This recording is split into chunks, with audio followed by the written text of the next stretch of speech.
I'm very honoured to have been asked to chair the ABC. I consider it one of the most important cultural and information organisations in our country, and I'm honoured to be asked to lead it into the future.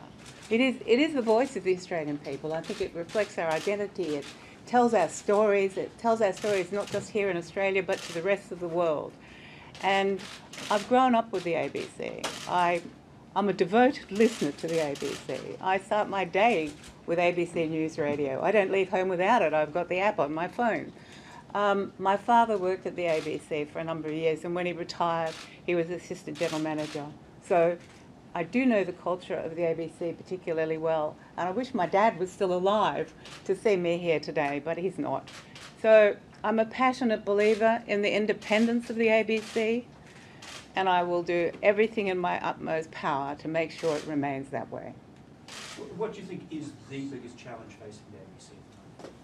I think the most important, and in my role as chair, I think my most important role is to restore stability to the management of the organisation, to reassure the staff that life will go on as usual, and to reassure the board, who's also been through a period of unrest, that it's time to get the ABC functioning again with proper stable management and good frank discussion between the chair and whoever is the managing director. If there's not a close relationship between the chair and the managing director, you cannot make an organisation work efficiently and well. Ita, did you apply for the role when it became available? And if not, no, I didn't. Why didn't you? Well, I just didn't.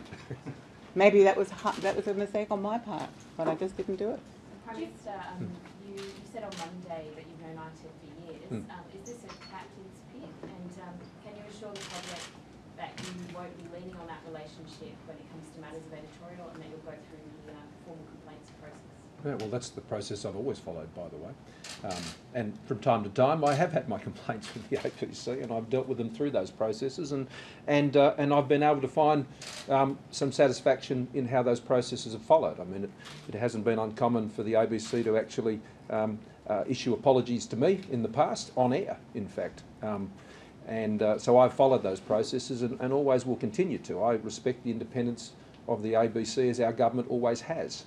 And in the new chair designate, I know there will be a fiercely independent chair, and who I think commands great respect for the Australian people when it comes to the integrity of the journalistic process. And that means getting facts right.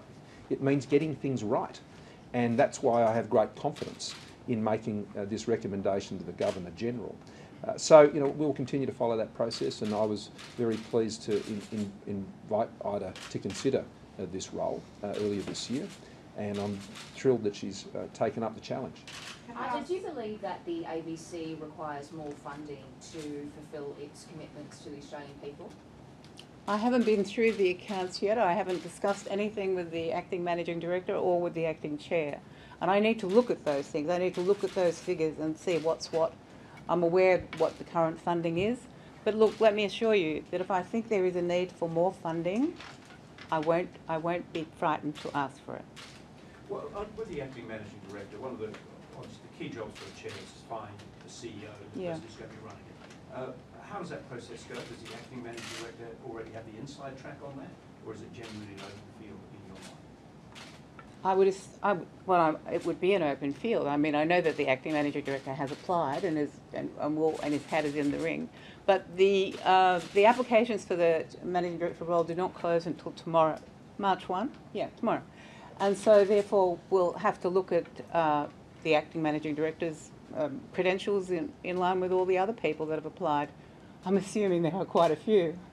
Is there a leaning to keep someone internal, given Mr Anderson's long experience at the ABC? I've not had that discussion with anyone. And Ita, in terms of your digital experience, some people say you haven't been a full-time media executive for a while. What's your knowledge of how the landscape has changed for media companies, given Facebook and Google's dominance? Well, I think anyone working in the media knows the impact that digital has had on all of our operations in whatever line of media work we're in. And I think I actually think it's improved. It's opened so many new doors for all of us. Things that we can now do that we couldn't do before. That the fact that we can have instant communication is something that's really excited me. When I started as a very young journalist, it used to take 40 hours to fly film out from London before we even knew if we had a decent shot. Look what we can do now. I think I've never been frightened of what technology offers to us in the media, and it is the way of the future. We all know that. And the ABC has a part of that, and it's already working very hard in this field. And I don't intend that it shouldn't keep doing so. We have a right to be there. It is the way of the future, and the ABC must have that future. There is a loud view by some of the community that the ABC is a nest of left-wing fighters in terms of its journalism, that it doesn't represent. I'm seeing nods and smiles from the Prime I'm Minister. just amused. I'm just amused. What is your take on that? 80% of Australians say we're unbiased. 80% of Australians say that they trust our news more than they trust any other kind of information. So we must be doing something right. But look, there's always room for improvement.